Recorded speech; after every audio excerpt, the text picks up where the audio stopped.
সম্মানিত উপস্থিতি, আপনারা সবাই বসে পড়েন, সবাই বসে পড়েন। আর স্টেজটা একটু খালি করবেন, স্টেজটা একটু ঝুঁকিপূর্ণ আছে। আপনারা স্টেজে এক্সট্রা যারা উঠছেন, দয়া করে আপনারা একটু নেমে যাবেন, দয়া করে স্টেজ থেকে নেমে যাবেন।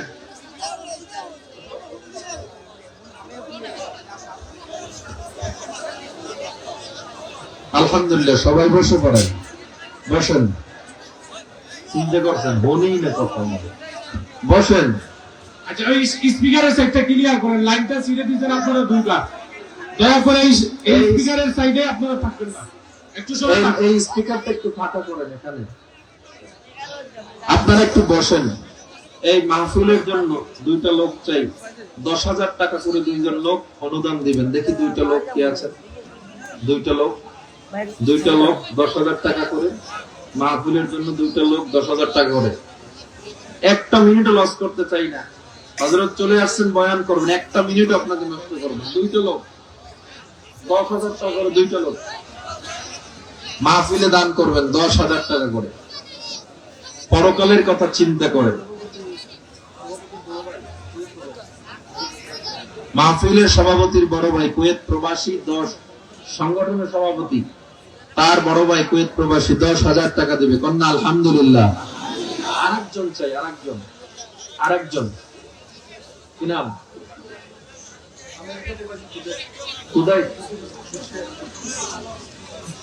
আমেরিকা প্রবাসী খুরশিদ আলম ভাই 10,000 টাকা। কন্যা মারহাবা, আল্লাহ কবুল করেন। আরো যারা দিবেন পরবর্তীতে দিয়েন, এখন আর টাইম একটু নষ্ট করবো না ইনশাআল্লাহ। সম্মানিত হাজিরানে মজলিস, এ পর্যায়ে আপনাদের সামনে ঐতিহ্যবাহী নূরে মদিনা ইসলামী যুব সংঘ কর্তৃক আয়োজিত নবম তাফসীরুল কোরআন মহাসম্মেলনে এখন আপনাদের সামনে মহাগ্রন্থ আল কোরআন থেকে তাফসীর পেশ করছেন বিশিষ্ট ইসলামী চিন্তাবিদ খতিবুল উম্মাহ আল্লামা হাফিজুর রহমান সিদ্দিকী কুয়াকাটার হুজুর দামাত বরকাতুহু। হযরতকে মহামূল্যবান তাফসীর পেশ করার জন্য অত্র এলাকার পক্ষ থেকে সবিনয় অনুরোধ করছি।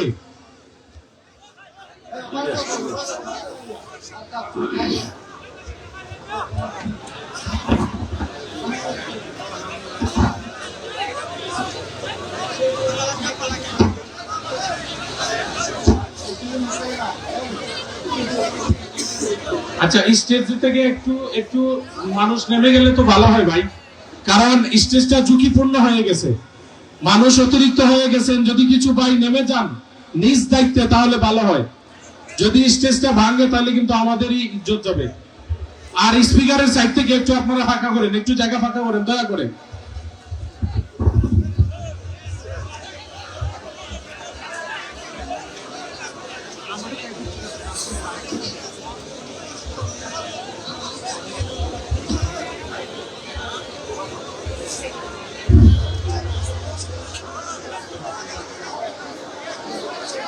السلام عليكم ورحمة الله وبركاته. وعليكم السلام ورحمة الله وبركاته.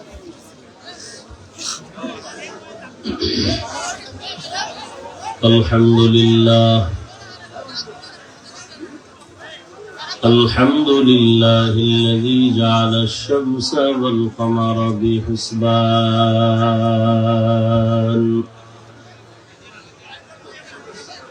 والنجم والشجر يسجدان وفضل زمانا على زمان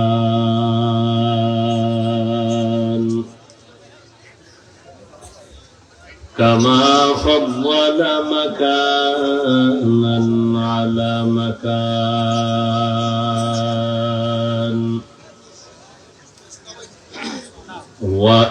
وإنسانا على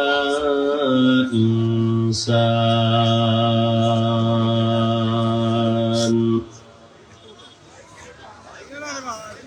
ونشهد أن لا إله إلا الله وحده لا شريك له لا ضد له ولا ند له ولا مثل له ونشهد أن سيدنا وسندنا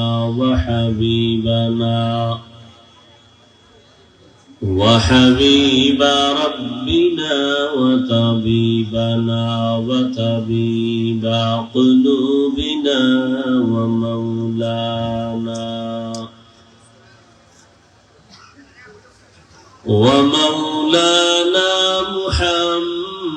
محمدا عبده ورسوله أرسله بالحق بشيرا ونذيرا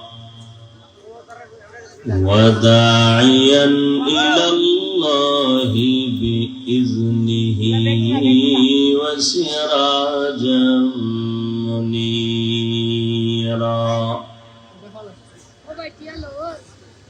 اللهم صل على محمد النبي الأمي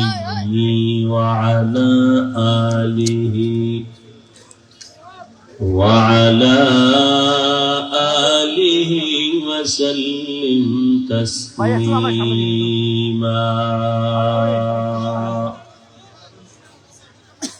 وبعد فأعوذ بالله من الشيطان الرجيم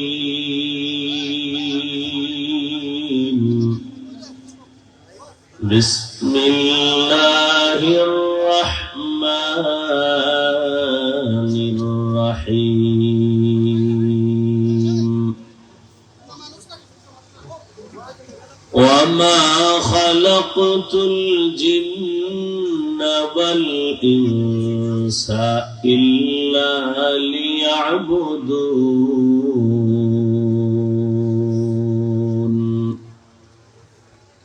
وقال النبي صلى الله عليه وآله وسلم لا طاعة لمخلوق في معصية الخالق أو كما قال النبي عليه الصلاة والسلام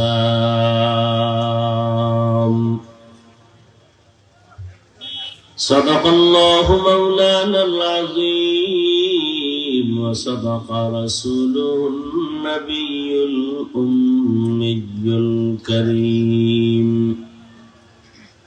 ونحن على ذلك من الشاهدين والشاكرين والذاكرين والحمد لله رب العالمين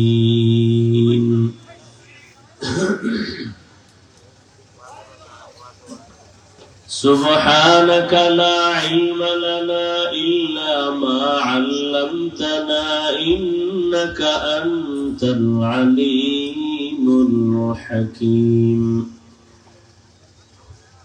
رب اشرح لي صدري ويسر لي أمري واحلل عقدة من لساني يفقه قولي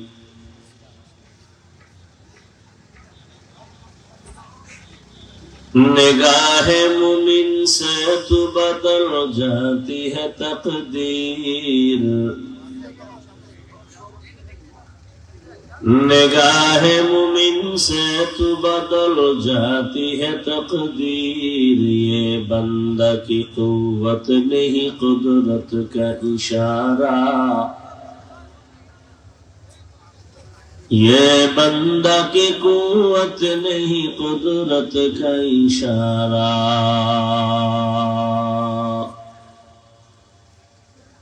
ऐ मर्द खिरत तर्क मासी की जरूरत है मर्द खिरद तरक मासी की जरूरत, अब सोहबत सालेह की सवा कोई नहीं चारा, अब सोहबत सालेह की सवा कोई नहीं चारा।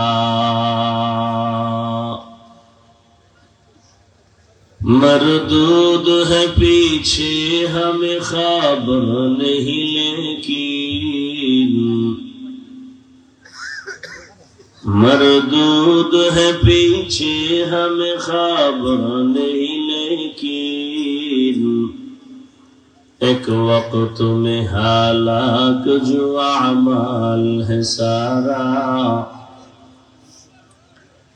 एक वक्त में हालाक जो अमाल है सारा।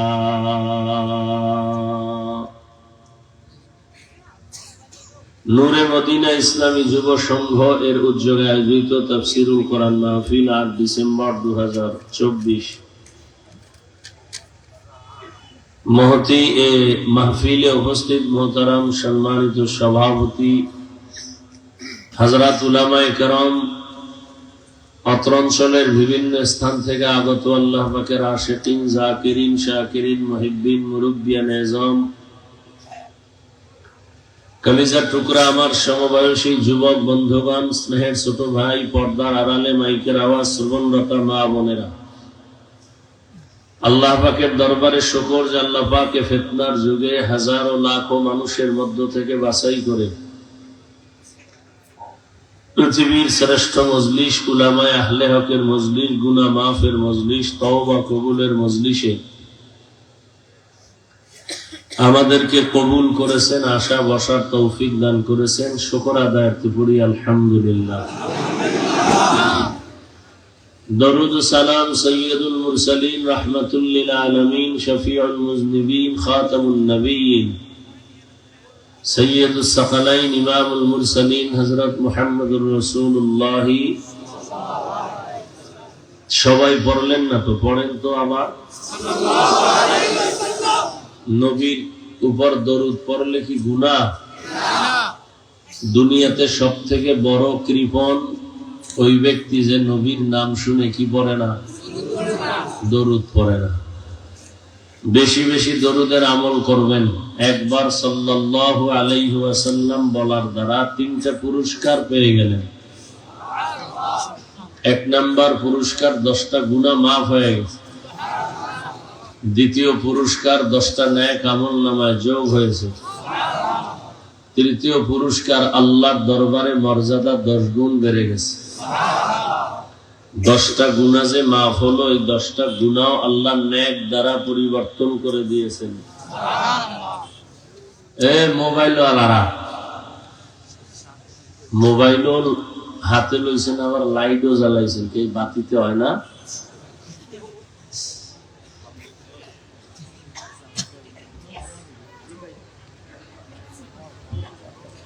উলামায়ে হযরত আলোচনা করেছেন দ্বীনের থেকেই শুরু,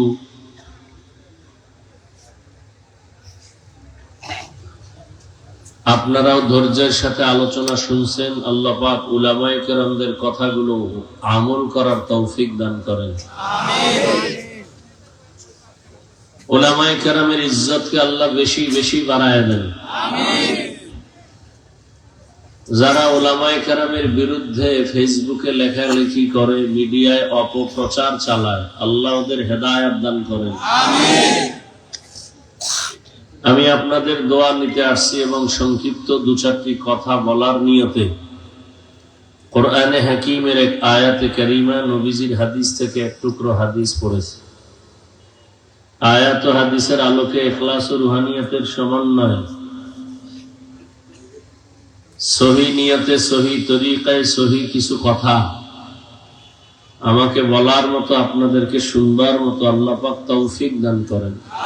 আমিন। ওয়ামা খালাকতুল জিন্না ওয়াল ইনসা ইল্লা লিয়াবুদুন। আল্লাহ বলেন, আমি মানুষ ও জিনকে সৃষ্টি করি নাই, হ্যাঁ করেছি একমাত্র ইবাদতের জন্য। নবীজি বলেন, লা তাআতা লি মাখলুকিন ফি মাসিয়াতিল খালিক। আল্লাহকে অসন্তুষ্ট করে পৃথিবীর ভিন্ন কারো আদেশ নিষেধ মেনে নেওয়া হারাম। আল্লাহকে অসন্তুষ্ট করে পীরের কথা মানা হারাম। আল্লাহকে অসন্তুষ্ট করে মা বাবার হুকুম মানা হারাম। আল্লাহকে অসন্তুষ্ট করে কোন নেতা নেত্রীর কথা মানা হারাম। এক কথায় আল্লাহকে সন্তুষ্ট রাখতে হবে, এতে দুনিয়ার কেউ বেজার হয় হোক, দুনিয়ার কাউকে বেজার করে হলেও অন্তত আল্লাহকে অসন্তুষ্ট করা যাবে না। কিন্তু আমরা কি করি? পর্দা করলে আল্লাহ খুশি না বেজার? কিন্তু আত্মীয় স্বজন বেজার। এখন আপনার পরীক্ষা ইমানের। আপনি কি আল্লাহকে খুশি করার জন্যই পর্দা করবেন, না আত্মীয় স্বজনকে খুশি রাখতে গিয়া আল্লাহকে বেজার করবেন? এটা আপনার ইমানের পরীক্ষা। দাড়ি রাখলে আল্লাহ খুশি, কাটলে আত্মীয় স্বজন খুশি। এখন আপনি কি আল্লাহর মোহব্বতে নবীর আদর্শের দাড়ি রাখবেন, না আত্মীয় স্বজনকে খুশি করে কাটবেন? এটা আপনার ইমানের পরীক্ষা। এই পরীক্ষায় যদি আপনি পাশ করেন তো আপনি সফল,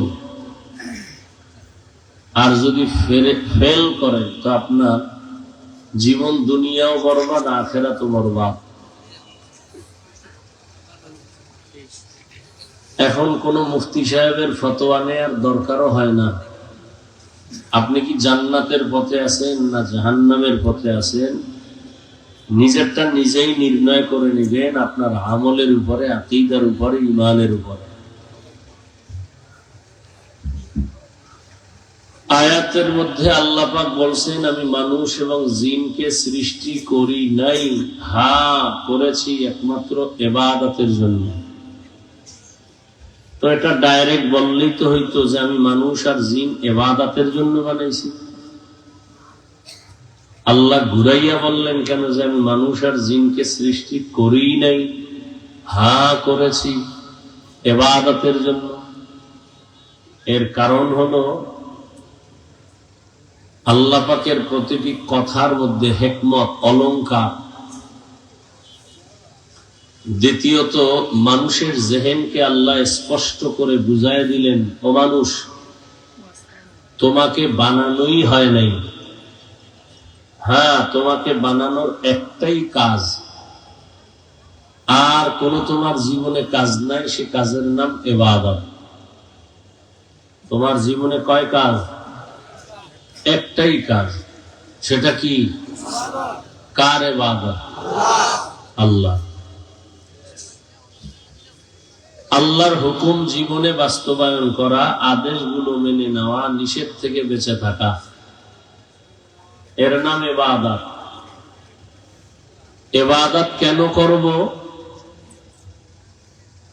ইবাদত করব এই জন্য যে শান্তির ঠিকানা জান্নাত পাবো, রবের মোলাকাত নিব।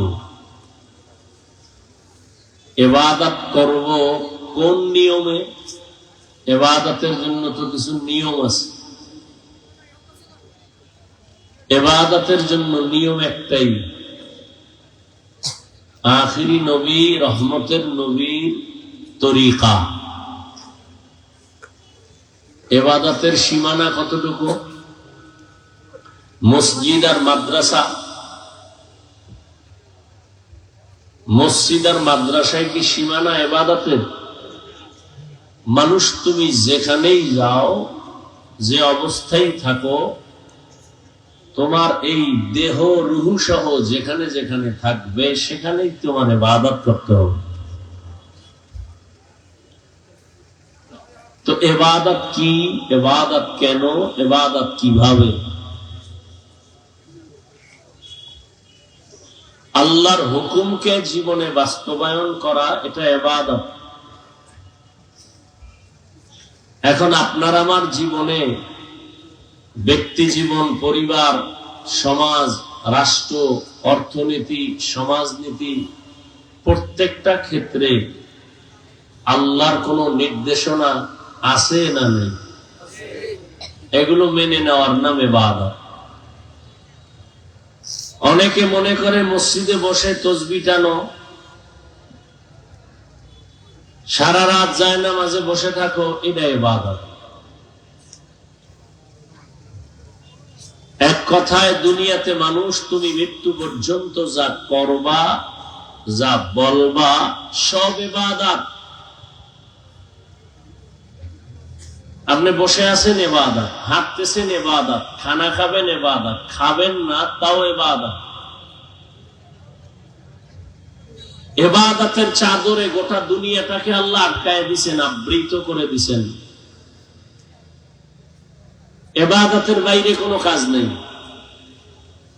ঘুমাবেন ইবাদত, ইবাদত হিসেবে ঘুমাবেন সওয়াব, ইবাদত হিসাবে কথা বলবেন সওয়াব, ইবাদত হিসাবে আপনি ব্যবসা করবেন সওয়াব, ইবাদতের বাউন্ডারির মধ্যে আপনি বাথরুমে যাবেন সওয়াব,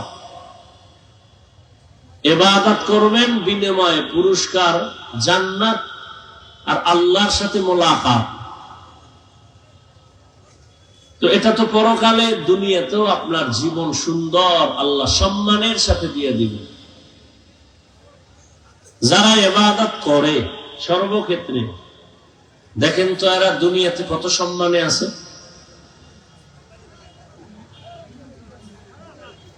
যাদেরকে পুলিশ, র‍্যাব, দুনিয়ার সব চাকুরিজীবীরা সেলিউট দেয়, এক সময় ফুলের মালা আর এক সময় জুতার মালা।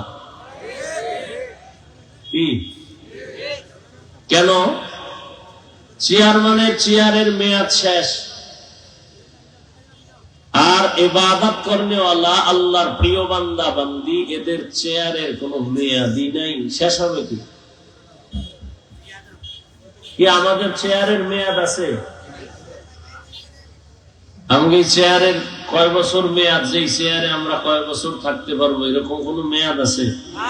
চেয়ারম্যানের একটা মেয়াদ আছে না? তাহলে তার মেয়াদ শেষ, চেয়ার শেষ। কোরআনওয়ালাদের এই চেয়ারের কোনো মেয়াদই নাই। এরা দুনিয়ায় বাদশাহ, পরকালেও বাদশাহ। শুধু এরা না, এদের সাথে যাদের সম্পর্ক, মহাব্বত, বন্ধুত্ব, এরাও দুনিয়াতে শান্তি পাবে, আখিরাতেও শান্তি পাবে। যদি ইবাদত বানায় করে, তবে ইবাদতটা মন গড়া করলে হবে না, সব কিছু হতে হবে দুইটা শর্তের বিনিময়ে। এক নাম্বার শর্ত আল্লাহর সন্তুষ্টি, দ্বিতীয় শর্ত রাসূলের আদর্শ। আপনারা কথা শুনবেন না আপনাকেও কথা আমি শুনব? ওয়াজ তো দুই দিক দিয়ে হয় না। কি হয়? আমি ওয়াজ করবো, আপনারা ওয়াজ করবেন, তো হবে?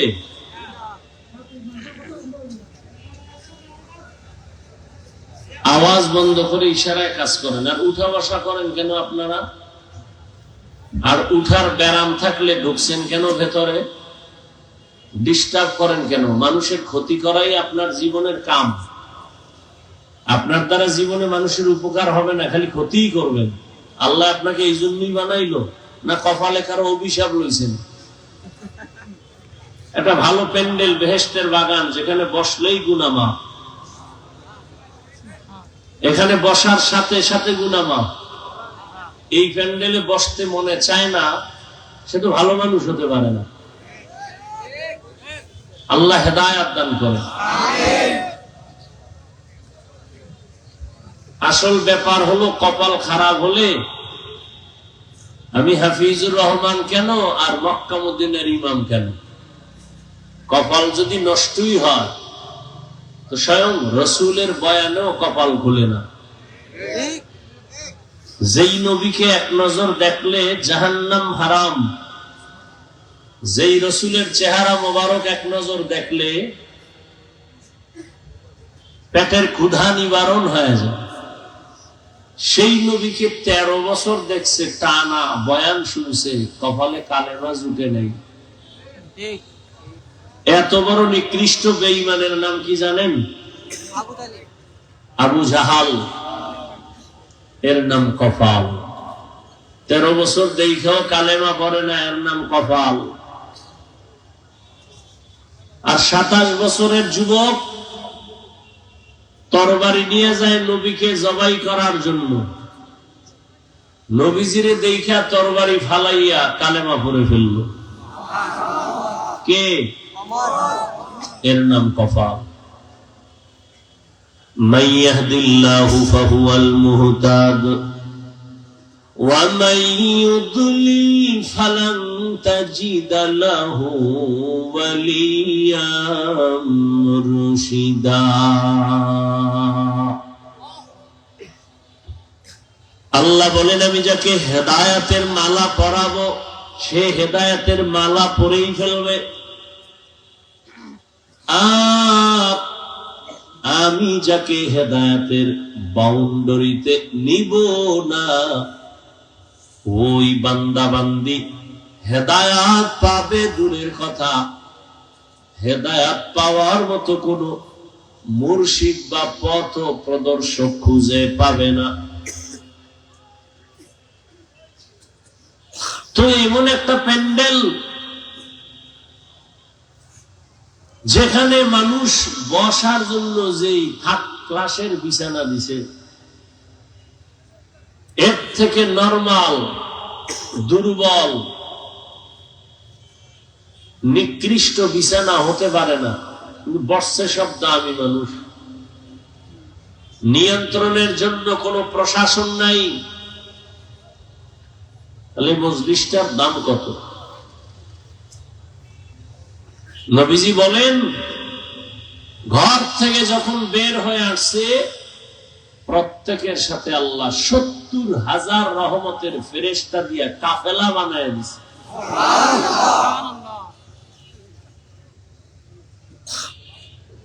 ময়দানে যাবে আর ফেরেশতারা কাফেলার সাথে সাথে আইসা আল্লাহর কাছে সব সময় মাগফিরাত কামনা করবে। এজন্য এখানে চাইলেই আসা যায় না, এখানে আসতেও কপাল লাগে, বসতেও কপাল লাগে, মা বাবার জন্য দোয়া করিয়া যাইতেও কপাল লাগে। অনেকে এই প্রোগ্রামে আসবে, বাড়ির থেকে বলে আসছে ওই নূরে মদিনার মাহফিলে যাই, কপাল খারাপ, প্যান্ডেলে আসে নাই। কোথায় তারা? ওই যে সিফাগল্লিতে দোকান, ওখানে তারা দোকান পাটে আড্ডা দিতেছে, বাদাম খায়, কিছু খাওয়া দাওয়া করে, আর বেগানা কিছু দেখতেছে, বোনাস, যুবতী মেয়েদের আড্ডা। কপাল, এখানে আসতে পারেনি। আবার একদল এখানে বসছে কিন্তু কলবের দরজাটা বন্ধ করে রাখছে, মোবাইল হাতে লইয়া। এগুলো কপালটাও বেশি ভালো না। যারা মোবাইল হাতে নিছে এরা কেউ কাম করে না, সব আকাম করতে হইছে, আকাম। এগুলো কলবের দরজা বন্ধ। এ মাস্তান, কত মাস্তান বাড়ি থুইয়া জঙ্গলে ঘুমায়, তুমি কয় নাম্বারের মাস্তান? সব সাইরা দিলদারে নরম বানাও, কয়দিন আর বাঁচবা। এখান থেকে উঠবা, সকালবেলা খবর হবে 10টায় জানাজা, আইও সবাই। কিসের বাহাদুরি? আল্লাহ হেদায়েত দান করুন। 24টা ঘন্টা মোবাইল নিয়ে মরো, সারাটা রাত মোবাইল হাতে নিয়া কবিরা গুনাহ, কবিরা গুনাহ, কবিরা গুনাহ দেখো, চেহারাটা নষ্ট করে ফেলেছো, এখনো তোমার লজ্জা হয় নাই? আল্লাহ দয়া কইরা বেহেশতের বাগানে নিয়ে আসছে, এখানেও মোবাইলটা দেখাইতে হবে? তোমার কপাল এত খারাপ?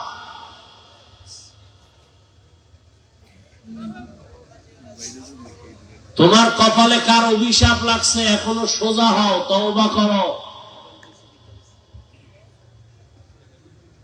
দুনিয়ার বাহাদুরি কিচ্ছুই না। নমরুদ দেয়া শেষ হয়ে গেল, ফেরাউন শেষ, তোমার চোখের সামনে আরো কত নেতা খাতা শেষ। আল্লাহ সব ভাইকে হেদায়াত দান করুন। শুধু শুধু একটা মোবাইল নিয়ে মরণের মানে মরার জন্য তৈরি, ছবি ছবি ছবি। সরকারের প্রয়োজন ছাড়া, মদিনার অর্ডার ছাড়া ছবি তোলা হারাম। বসছে বেহেশতের বাগানে, করতেছে গুনাহ। আফসোস, বুঝবেও না। এ কপাল জাতির এত খারাপ, প্রয়োজনে বক্তা বাদ দিবে, কিন্তু এই গুনার মোবাইল ছাড়বে না, বাদ দিবে না। এই জাতির কপাল এত খারাপ। বলবে বক্তা বাদ দাও, আমরা আকাম বন্ধ করা যাবে না। অনেকে মনে মনে ভাববে যে কেউ কিছু কইল না, আপনি কোন, আপনি একজন বড় হুজুর হয়ে গেছেন, পারে না আমার সামনে কিছু কয়ে যেত, কিন্তু প্রস্তুতি নিতেছে। আল্লাহ হেদায়েত দান করুন। তুমি এভাবেই করতে করতে মরণ এসে যাবে, আর আমি এভাবেই বলতে বলতে মরণ এসে যাবে। কলসিরাতের গোড়ায় দেখা হবে কে পুরস্কার পেয়ে জান্নাতে যাবে, আর কে গাদ্দারির শাস্তি পেয়ে জাহান্নামে যাবে। সেদিন মোকাবেলা হবে। আমি বলবো কি বলবো না সেটা আমার দায়িত্ব, তুমি মানবা কি মানবা না সেটা তোমার দায়িত্ব। এই মজলিসে মোবাইল হাতে নেওয়া আদব নয়। কোনো কাম নাই মোবাইলের, এখানে কোনো কাম নাই, আকাম। এখানে একটা বুদ্ধিমান আমার প্রশ্নের জবাব দিতে পারবে না, সে সাহস নাই। যদি বলি কেন তুমি মোবাইল হাতে নিছ, কেন, কি কাম কি? বেশির থেকে বেশি কেউ হয়তো জবাব দেবে এতটুকু, যে হাফিজ ভাই আপনার খুব ভালোবাসা নিয়ে আসছি, মোবাইল বয়ান রেকর্ড করি। খারাপ ভাবেন কেন? তোমার এই প্রশ্ন আমি ভাইবা জবাবও রেডি রাখছি, তুমি এত বোকা মনে করলা আমারে? তুমি 200 হাত দূরে বসে মোবাইল ওপেন করে ছবি তুলতেছো, সত্যিকার বুঝলে বলো ওই মোবাইলে রেকর্ড আর ছবি কি ভালো আসবে? কথা আসবে? তোমার কাজটা নিখুঁত ভাবে মিডিয়াওয়ালারা করতেছে। তুমি সকালবেলা ডাউনলোড করে নিয়ে নাও। এতটুকু বুদ্ধিও যদি না থাকে, কচু গাছ খুঁজো, তুমি মরে যাও না কেন?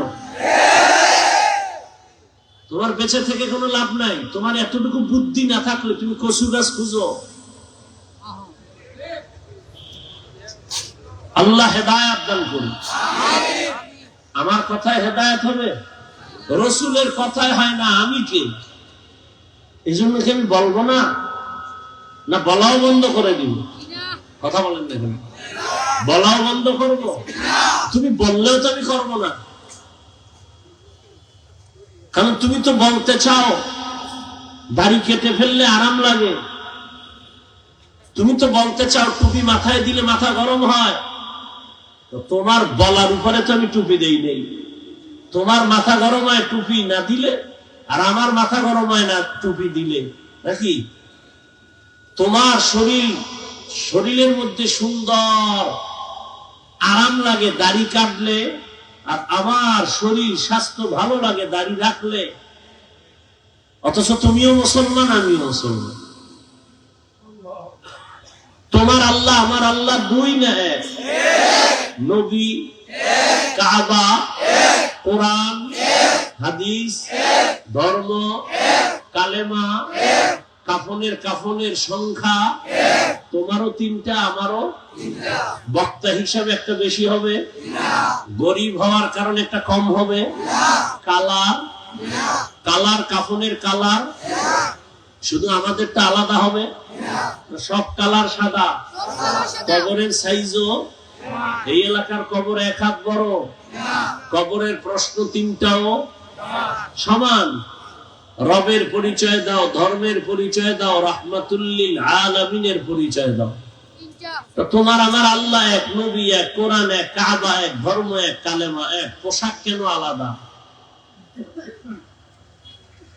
কি তুমি ভুলে আসো না আমি ভুলে আছি? একটা সমাধানে আসো তো, সমাধানে আসো।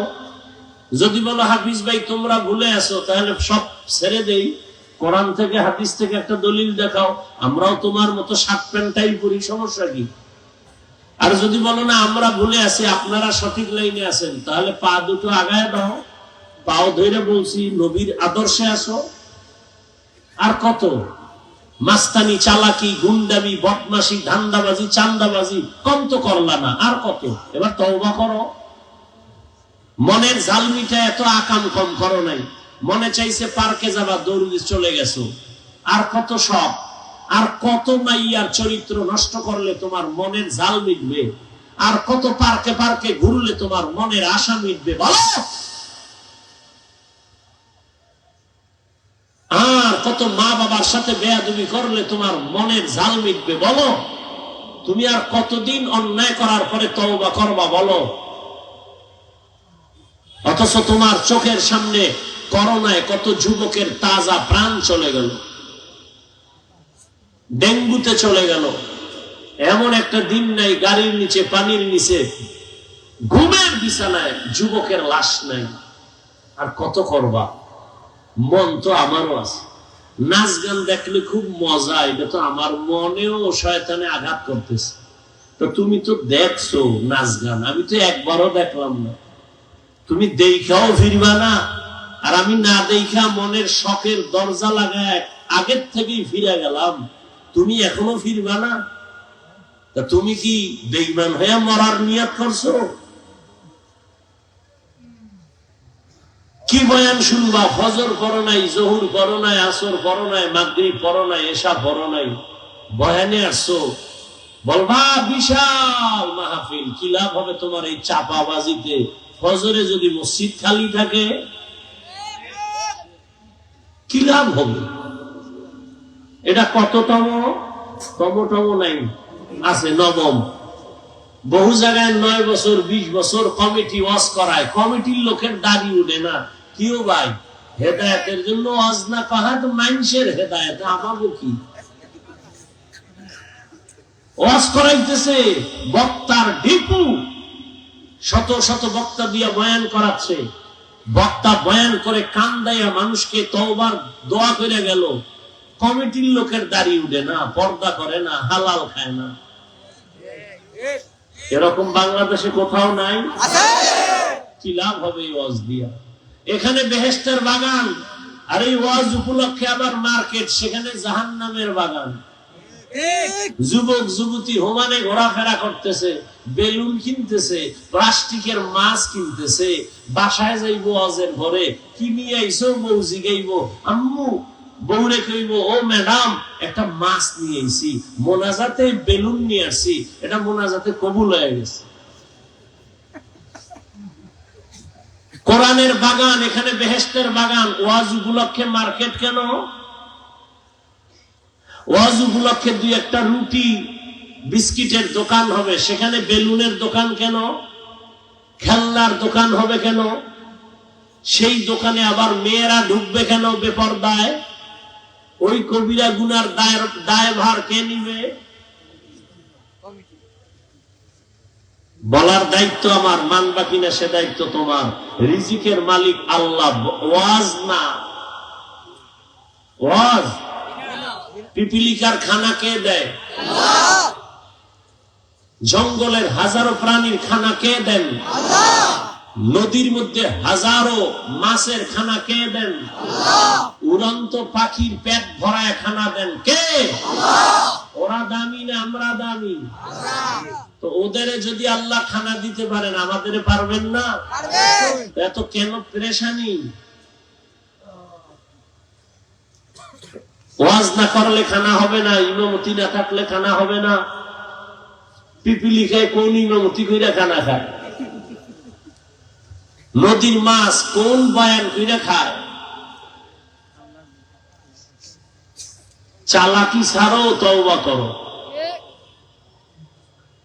ওয়ামা খালাকতুল জিন্না ওয়াল ইনসা ইল্লা লিয়াবুদুন। আল্লাহ বলেন আমি ইবাদতের জন্য মানুষ বানাইছি। ইবাদত, তুমি ব্যবসা করো ইবাদত, চাকরি করো তুমি ইবাদত, তবে মন গড়া না, সব কাজ হবে মদিনাওয়ালা নবীর আদর্শ অনুযায়ী।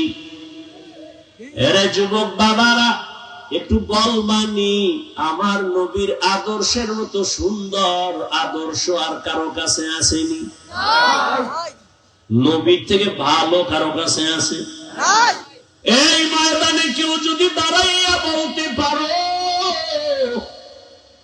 মদিনাওয়ালা নবীর আদর্শ থেকে শেখ মুজিবুর রহমান সাহেবের আদর্শ আলো ভালো, আমি নবীরটা বাদ দিয়া শেখ সাহেবেরটা গ্রহণ করব, কেউ যদি বলতে পারো মদিনার নবীর আদর্শ থেকে জিয়াউর রহমান সাহেবের আদর্শ আরো ভালো, আমি নবীরটা বাদ দিয়া জিয়া সাহেবেরটা নিব, সাহস আছে বলতে পারবা? তুমি বলবা কিভাবে?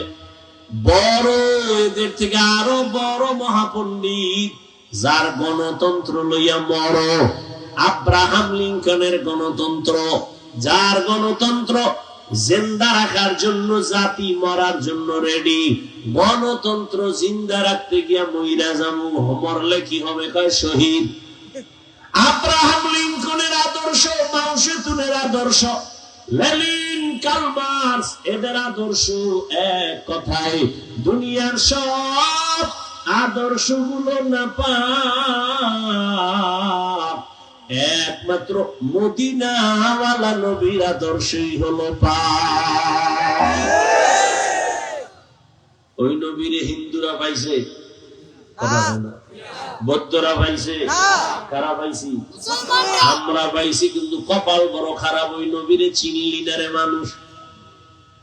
নবীরে যদি ভালো করে চিনতি, কেমন আমার মায়ের নবী, যেই নবীকে এক নজর দেখলে পেটের ক্ষুধা থাকে না, ওই নবীরে দেখার জন্য গর্তের পিপিলিকা আল্লাহর কাছে আরজি পেশ করে, গর্তের সাপ অপেক্ষা করে রহমতের নবীকে এক নজর দেখবে। নবী যখন রাস্তা দিয়ে চলতেন, দুপার্শ্বের গাছগুলো নত হয়ে নবীরে সালাম জানাইতো।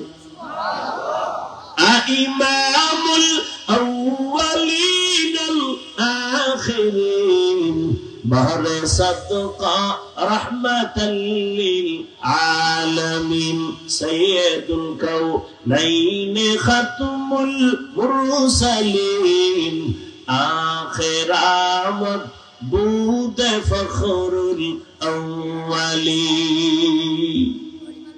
ওই নবীর মোহাব্বত নিয়ে দাঁড়িয়ে রাখছি, টুপি বললাম, নামাজ পড়ি, পর্দা করি, হালাল খাই। একজন চালাক বান্দা দাঁড়ায় কও তুমি নবীর আদর্শ বাদ দিয়ে কত সম্মানে আছো, আর আমরা নবীর আদর্শ ঠিক রেখে বলো কতটা নিচে পড়ে গেছি। নিচে পড়ছি?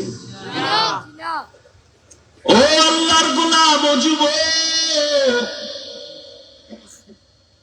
দুনিয়ার সব ধরা খেয়ে গেছে, কিন্তু নবীর আদর্শওয়ালা এখনো শান্তিতে আছে। তার মানে এটা না যে আমরা হুজুরেরাই শান্তি জান্নাত পাবো, বিষয়টা এমন না। তোমার লাইনের যুবক জীবনে মাদ্রাসায় পড়ে নাই, আলিফ বা তা পড়ে নাই, স্কুলে পড়ে, কলেজে পড়ে, চাকরি করে, ব্যবসা করে, দেখো পাঁচ বেলার নামাজও পড়ে, এমন জেনারেল লাইনের যুবক সত্য কথার সাক্ষী দেওয়া আসেনি? আর ওয়াজ লাগবে না, তোমার ওয়াজ শেষ। বেয়াদবি মাপ চাই সবার কাছে, অনেক কথাই বুঝলে ফেলাইছি, মাপ না চাইলে না জানি আবার কোন আন্দোলন শুরু হয়। কারণ এই দেশে তো এখন বেয়াদবি করতে পারলে সে নিজের ধন্য মনে করে, আলেমের বিরুদ্ধে বলতে পারলে, ইমামের বিরুদ্ধে বলতে পারলে হ্যাঁ জীবন শান্তি। আবার বাহাদুরি করে আমি বাপের বেড়া, এই জন্য পারছি, সবাই পারে না আলেমের গালি দিতে। আমি বাবার বেড়া, এতদিন মায়ের বেড়া ছিলাম। আল্লাহ হেদায়েত দান করুন। যুবক আল্লাহর গোলাম, তোমার মতো যুবক র্যাব, আর্মি, পুলিশ, বিডিআর এর চাকরি করে, নামাজ ছাড়ে না। তুমি নিজেকে জিজ্ঞাসা করো, তোমার কপাল কেন খারাপ? তুমি কেন পারো না?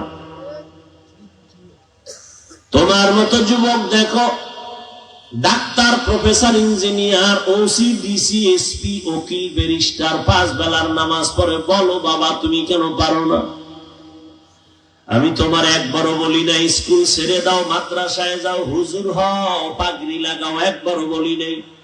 ইবাদত কইরা কবরে যাও। তুমি যদি ডাক্তারি পড়ো, ইবাদত বানায় পড়ো, তাহলে ডাক্তারি পড়লেও জান্নাত রেডি। তুমি যদি চাকরি করো, ইবাদতের বাউন্ডারিতে করো, তুমি চাকরি করেও জান্নাত পাইবা। তুমি যদি ব্যবসা করো, ইবাদতের চাদর লাগায় করো, তাহলে তুমি ব্যবসা করিয়েই জান্নাত পাইবা। শুধু নবীর আদর্শ মেনে চলো, 5 বেলার নামাজ পড়ো। এখানে 1 বোতল পানি আছে, আমারও পানির পিপাসা, ও যুবক তোমারও পানির পিপাসা। বোতলটার পানি নিতে গিয়া তোমার দ্রুত বিদ্যুতের গতিতে বাম হাতটা চলে যাবে, আমার ডান হাত চলে যাবে। তুমি বোতলটা খুলে বাম হাত দিয়ে একটা টান মারবা, পানি নাই। আমিও বোতলটা ধরে টান মারবো, তবে বাম হাতে না ডান হাতে, এক টানে না 3 বার। তো তুমিও পানি পান করলা, আমিও করলাম, পিপাসা মিটলো তোমারও আমারও, কিন্তু তোমারটা ইবাদত হয় নাই, আমারটা ইবাদত হয়েছে। কারণ আমি মদিনাওয়ালা নবীর আদর্শ অনুযায়ী পান করেছি। তুমিও জুতা পরো, আমিও জুতা পরি, ইবাদত বানাইয়া পরো, সওয়াব। কেমনে কয় জুতা পরবা? এখানে আলাদা কোনো মন্ত্র নাই, শুধু একটু হিসাব কইরা চলো, মেধাটা ঠিক রাইখা চলো। প্রথম ডান পাওটা ডান জুতায় ঢুকাইও, এরপরে বাম পা বাম জুতায় ঢুকাও। দোনো পায়ে যখন জুতা ঢুকবে, এরপরে যখন কদম দিবা, ডান পা দিয়া কদম দাও। এটা রাসূলের আদর্শ, ইবাদত হয়ে যাবে। তুমি বাসায় যাইয়া ফ্রেশ হবা, আমিও বয়ান শেষ করে বাসায় গিয়া ফ্রেশ হব। ফ্রেশ হইতে গিয়া তুমি চেহারাটা ধুইবা, পা ধুইবা, হাত ধুইবা, আমিও এটা করব। তবে আমারটা হবে ইবাদত, তোমার ফ্রেশ হওয়াটা ইবাদত হবে না। আমারটা হবে কেন? আমি বিসমিল্লাহ বলে হাত ধুইতে গিয়ে আমার কলু পর্যন্ত ধুয়ে ফেলবো, আমি চেহারাটা ধুইতে গিয়া পুরাটা ধুয়ে ফেলবো, পা সুন্দর করে ধুইব, আমারটা ওযু হয়ে যাবে, ইবাদত হয়ে গেল। খানা তুমিও খাও, আমিও খাই, বিসমিল্লাহ বলে খানা শুরু করো, প্লেটের নিচে দস্তরখান লাগায় দাও। গরুর মতো হাঁটবা আর চাটবা, এটা নবীর আদর্শ না। তুমিও বাথরুমে যাও, আমিও বাথরুমে যাই, ইবাদত বানাইয়া বাথরুমে যাইও। বলে কেমনে ইবাদত হবে? কয় বাম পা দিয়া বাথরুমে যাইও, খালি মাথায় খালি পায়ে যাইবা না। বাথরুমে গিয়া বসার সময় হাঁটুর উপরে কাপড় উঠাইবা না। বসার সময় বাম পায়ের উপরে ভর করে বসিও, রাসূলের আদর্শ সুন্নাত। বের হওয়ার সময় ডান পা দিয়া বের হও। বাথরুমের সময়টাও ইবাদত হিসাবে আল্লাহর কাছে কবুল হয়ে যাবে। ও বান্দা, ইবাদত বানায় ব্যবসা করো, দোকানে লেখবা বিক্রি করা মাল ফেরত নেওয়া হয়। যারা লেখে বিক্রি করা মাল ফেরত নেওয়া হয় না, এরা সব ধোঁকাবাজ। বিক্রি করা মাল ফেরত নেওয়া হয় বলে লেখো, কাস্টমারের ধোঁকা দিবা না, মিথ্যা বলবা না, মাপে ভেজাল দিবা না, সময় মতো নামাজ পড়বা। তোমার ব্যবসায় ভাবেই যদি চালাও, রহমতের নবী বলেন আমি মুহাম্মদের সাথে তুমি জান্নাতে থাকবা। তাহলে ব্যবসা করে জান্নাত যাওয়ার পথ আসেনি? তোমার কপাল এত খারাপ কেন, তুমি এই জান্নাতের পথটারে বন্ধ করে রাখছো? ওমা খালাকতুল জিন্না ওয়াল ইনসা ইল্লা লিয়াবুদুন। ও যুবক, মনটাকে একটু জিজ্ঞাসা করো, প্রশ্ন করো, এরে মন, জেনারেল লাইনে থাইকা যুবক যদি নামাজ পড়ে তুমি আমি কেন পারবো না? রাস্তায় গাড়ি চালায় যুবক নামাজ ছাড়ে না, বলো বাবা তুমি কেন পারবা না? তুমি কি আল্লাহর কোরআনটা মিথ্যা মনে করেছো? পারলে একটা ভুল বের করে দাও। এখন আমি দাড়ি কেটে ফেলে প্যান্ট শার্টটাই লাগায় রাস্তায় নেমে যাব, পারবা? কোরআনের ভুল বের করতে পারবা? পারলে বের করে দাও। এখন দাড়ি কেটে ফেলবো, এখন প্যান্ট শার্ট পরে নাচ গান শুরু করবো। তুমি কেন ১৫০০ বছর পর্যন্ত মহাপণ্ডিত অপচেষ্টা করেও পারে নাই? অতএব কোরআন সত্য, গুনাহগারের জন্য জাহান্নাম এটাও সত্য। কোরআন সত্য তার মানে নেক আমলওয়ালা জান্নাতে যাবে, তাও সত্য। কোরআন সত্য, আল্লাহর আদালতে তোমাকে জবাব দিতে হবে, তাও সত্য। পালানোর উপায় নাই। এরে নবীরা, শেখ, অবিদ্য বাবাজিরা, ও পর্দার আড়ালের আম্মা জান, এখনো সময় আছে, তওবা করে নাও। ও পর্দার আড়ালের আম্মা জানেরা, আপনাদের সন্তানদের যত বয়ান আমি শুনাইলাম, এগুলো বাস্তবায়নের জন্য আপনি মায়ের দোয়া ছাড়া সম্ভব না। এরে আম্মা জান, আপনাদের এই জন্যই তো মর্যাদা অনেক বেশি। আপনারা নবী না, নবীদের মা। আপনারা সাহাবী না, সাহাবায়ে কেরামের মা। আপনারা হাফেজে কোরআনের মায়ের মতো মা। আপনারা কত দামি মা। খাদিজা রাদিয়াল্লাহু আনহার মতো দামি, ফাতেমা রাদিয়াল্লাহু আনহার মতো দামি, আয়েশা রাদিয়াল্লাহু আনহার মতো দামি, ইসমাঈল নবীর মা হাজেরা আলাইহিস সালামের মতো দামি। এরে আম্মা জান, আপনারা ঈসা নবীর মা মারিয়াম আলাইহিস সালামের মতো দামি। এই জমিনে আল্লাহর বড় একটা দুশমন হলো ফেরাউন। তার স্ত্রীর নাম জানেননি? কথা বল না কেন? আসিয়া নামের বান্দি। এত বড় বেঈমানের ঘরে থাইকা আসিয়া আল্লাহর এমন পেয়ারা হয়েছে, নবী বলেন কিয়ামতের দিন আসিয়ার সাথে জান্নাতে আমার সাথে বিবাহ হবে। এরে আম্মা জানেরা, ফেরাউন এত বড় বেঈমান, আল্লাহর দুশমন। ওই বেঈমানের ঘরে থেকে যদি আসিয়া আল্লাহর পেয়ারা হয়ে কবরে যেতে পারেন, আপনার স্বামী তো ফেরাউনের মতো খারাপ না। আপনার স্বামী তো মুসলমান। আপনি বুঝাইলে তো বুঝে বললেন, যদি নামাজের দাওয়াত দিতেন নামাজ পড়তো। নামাজ আপনি পড়ে যদি দোয়া করতেন, হে আল্লাহ, আমার স্বামী দিন নাই রাত নাই কষ্ট করে কামাই করে, নিজের জন্য করে না, স্ত্রীর হাসি ফুটানোর জন্য, সন্তানের মুখে হাসি ফুটানোর জন্য করে। ও আল্লাহ, আমার স্বামীরে হেফাজত করো, অল্প কামাইয়ের মধ্যে তুমি বরকত দাও। এভাবে দোয়া কইরা স্বামী যখন ঘরে আসতেন, খানা আগায় দিয়া, ঘাম মোছায় দিয়া, এরপরে যদি বুঝাইতেন, ও স্বামী আমার, আমি আব্বাজানের মায়া ছেড়ে তোমার সংসারে আসছি, আমি আমার বাবার মায়া, আমার মায়ের আদর ছেড়ে তোমার কাছে আসছি, না খাইয়া থাকলেও তোমার ঘরে আসি, খেয়ে থাকলেও তোমার ঘরে আসি, তবে আমার জীবনের একটা আশা, কখনো তুমি হারাম টাকা ঘরে আনবা না।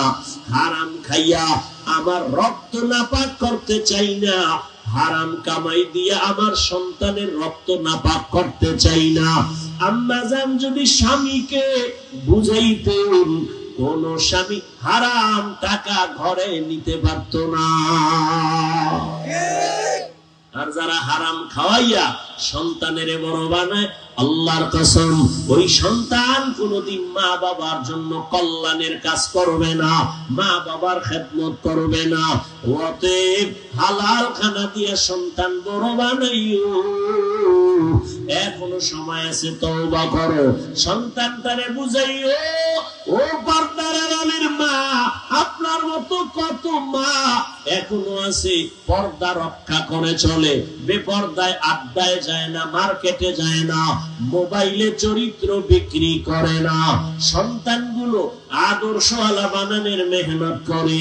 এরে আম্মা জান স্বামীর মাল হেফাজত করে। এত বড় বেঈমান ফেরাউনের ঘরে আসিয়ার মতো বান্দি থাইকা আল্লাহর মোহাব্বত নিয়ে যদি আল্লাহর প্রিয় হয়ে কবরে যায়, আসিয়া যেই ফেরাউনের টাকার অভাব নাই, ক্ষমতার অভাব নাই, মিশরের মানুষ ফেরাউনের খোদা সমতুল্য মনে করে, ওর ঘরে থাইকা আসিয়া আমার আল্লাহর নামের জিকির তার জীবনের আপন বানায় নিল। ফেরাউন বলে, আসিয়া জবানের মধ্যে তুমি কার নাম উচ্চারণ করলা? বলে, আমার রবের নাম। বলে, আমি তো মিশরের রব, তুমি আবার কোন রবের নাম বললা? আসিয়া কয়, রে ফেরাউন, তোমারে যিনি বানাইছেন তিনি আমার রব। ফেরাউন বলে, সর্বনাশ, আমারে রব বলো। বলে, হবে না। বলে, বলো। বলে, পারবো না। কেন? বলে, না, তুমি আমারে বানাও নাই, তোমাকে আমি রব বলে মানতে পারি না। ফেরাউন বাঁকা হয়ে গেল। এক পর্যায়ে আসিয়ার উপরে টর্চার শুরু করলো। খানা দেয় না, ঘুমের বিছানা দেয় না। শেষ পর্যন্ত আসিয়াকে শুলিবিদ্ধ করে ফাঁসি দিয়ে আসিয়া নিজের জীবন দেওয়ার জন্য রেডি। হাজারো মানুষ মিশরের মাঠে হাজির হয়ে গেল। খোদা ফেরাউনের স্ত্রীর ফাঁসি হবে দেখার জন্য রেডি। আসিয়াকে এবার শুলিবিদ্ধ করার জন্য মঞ্চে নিবে। আসিয়া কান্না করতেছে। হঠাৎ রাস্তা দিয়া মুসা নবী হেঁটে যান। ডাক দিয়া কয়, ও নবী মুসা, আমার হালাত জানেননি? কয়, জানি। আমার এখন ফাঁসি হবে তাও জানেননি? কয়, জানি। একটু শেষ বেলা জানতে চাই, আমার আল্লাহ আমার উপর এখন বেজার না খুশি? আল্লাহর নবী মুসা দেখে বলে, আসিয়া, আল্লাহ তোমার উপর এখন খুশি হয়ে আছেন। আসিয়া একটা চিৎকার দিয়া আসমানের দিকে তাকায় মোনাজাত দিয়া কয়, ক্বালাত রাব্বি বিনিলি ইনদাকা বাইতান ফিল জান্নাহ। ও আল্লাহ, এত বড় টাকাওয়ালার ঘরে আমি থাকলাম, এত বড় রাষ্ট্র ক্ষমতার ব্যক্তির ঘরে থাইকাও বিছানা পাই নাই ঘুমানোর, খানা আমারে দেয় নাই, এত সুন্দর রাজপ্রাসাদ আমাকে ঘুমানোর জায়গা দেয় নাই। ও মালিক, আমি তোমার মোহব্বতে বাড়ি ছাড়লাম, খানা ছাড়লাম, আরাম ছেড়ে দিলাম, এখন আমার বিদায় বেলা, তোমার কাছে একটা আরজি করি। ও আল্লাহ, দুনিয়াতে আমার থাকার ঘর হলো না, তুমি আমার জন্য তোমার পার্শ্বে জান্নাতে একটা ঘর বানাইয়া দাও। আসিয়া কান্না করে চিৎকার করে। হঠাৎ আসিয়া আকাশের দিকে তাকায় হাসি শুরু করেছে। ফেরাউন কয়, বিপদকালে কান্না বন্ধ করে হাসো কেন? আসিয়া বলে, আমি দেখি যা তুমি দেখবা না, আমি এখন দেখতেছি আল্লাহর জান্নাতের ঘর যেটা আমার জন্য বানাইছে, ওই ছবি আমি দেখতেছি। লক্ষ লক্ষ ফেরেশতারা আমার রূহটা জান্নাতে নেওয়ার জন্য অপেক্ষা করতেছে। তাড়াতাড়ি আমারে ফাঁসির মঞ্চে দেও, আমি মালিকের মোলাকাতে চলে যাব। ও আমার মা বোনেরা, কয়দিন এই দুনিয়ার বাহাদুরি, চোখের সামনে কত আপনজন চলে গেল। ও আম্মা জানেরা, এখনো তওবা কি করবেন না? আল্লাহর কাছে তওবা করে নেন, আর নামাজ ছাড়বেন না, বেপরদায় চলবেন না, মা বাবাকে কষ্ট দিবেন না, সন্তানগুলোকে আদর্শওয়ালা বানায় যাবেন, স্বামীর মালের খেয়ানত করবেন না, আদর্শ নারী হইয়া মরবেন। রাখবেন, চরিত্র মোবাইলে বিক্রি করবেন না। ও আমার কলিজার যুবক বাবারা, জীবনে তো গুনাহ কম করো নাই, মনে চাইছে নামাজ পড়বা না পড়ো নাই, মনে চাইছে পার্কে যাইবা দৌড়ায় গেছো, মনে চাইছে তুমি দাড়ি কাটবা কেটে ফেলেছো, এখনো সময় আছে, তওবা করে নাও, হায়াতের কোনো গ্যারান্টি নাই। মনে মনে আল্লাহকে ডাকো আর বলো, হে দয়ার মালিক, জীবনে তো কম নামাজ সারি নাই, বেপরদায় কম চলি নাই, আজকে থেকে তওবা করে নিলাম, তুমি আমার হায়াতের মালিক, তুমি আমার সম্মানের মালিক, তুমি আমার ইজ্জত ও রিজিকের মালিক। আজকে থেকে আর দাড়ি কাটবো না, আর নামাজ ছাড়বো না, মা বাবাকে কষ্ট দিব না, শিক্ষকের দোয়া নিয়া, উলামায়ে কেরামের পরামর্শ নিয়া নবীর আদর্শ মেনে চলবো। ও আল্লাহর বান্দারা, সবার কপালে তওবা নসিব হবে না। আমি বয়ানের শুরুতেই বলেছিলাম, আবু জাহাল 13 বছর নবীকে দেখছে, কালেমা পড়ে নাই। আর ওমরের মতো বান্দা 27 বছরে নবীর হাতে আইসা কালেমা পড়ে ফেললো। এখানেও ওই মনের মানুষের অভাব নাই, হাজারো বয়ান শুনবে, হেদায়েতের দরজায় তওবা করবে না, গুনাহ ছাড়বে না, বাইরে গিয়া আরো বিরোধিতা করবে, গীবত শিকায়াত করবে। আর একদল আল্লাহর গোলাম ওমরের মেজাজ নিয়ে বসিয়া গুনার কথা স্মরণ করে কান্না করবে, আর বলবে, হে মালিক, না বুঝে অন্যায় করেছি, আর মা বাবার সাথে বেয়াদবি করব না, উলামায়ে কেরামের দোয়া নিয়া, শিক্ষক মুরব্বীদের দোয়া নিয়া 5 বেলার নামাজ আদায় করব, মা বাবার দোয়া নেওয়ার চেষ্টা করব, নবীজির সুন্নাত অনুযায়ী চলব। ফজরে বান্দা মসজিদে হাজির হয়ে যাবে, আর নামাজ ছাড়বে না, আর দাড়ি কাটবে না, বেপরদায় চলবে না। ও আল্লাহর গোলাম, যদি অন্তর কারো তৈরি হয় তওবা করার জন্য, মরিয়া গেল নামাজ ছাড়বা না, বেপরদায় চলবা না, মা বাবারে কষ্ট দিবা না, শিক্ষকের সাথে বেয়াদবি করবা না, উলামায়ে কেরামের পরামর্শ নিয়া নবীজির তরিকা মেনে চলবা। যদি অন্তর কারো তৈরি থাকে, মুনাফিকি অন্তরে না থাকে, আল্লাহর মুহাব্বতে নবীর আদর্শ নিয়ে চলার নিয়ত যাদের আছে, দুটো হাত আমার আল্লাহকে দেখাইয়া দাও। আয় আল্লাহ, হাতগুলো কবুল করে নেন, তওবা কবুল করে নেন, তওবার উপরে মজবুত হইয়া চলার মতো তৌফিক দান করেন, আমিন। আলহামদুলিল্লাহি রাব্বিল আলামিন, والصلاة والسلام على سيد الأنبياء والمرسلين وعلى آله وأصحابه أجمعين يا أرحم الراحمين يا أرحم الراحمين يا أرحم الراحمين رب ارحمهما كما ربياني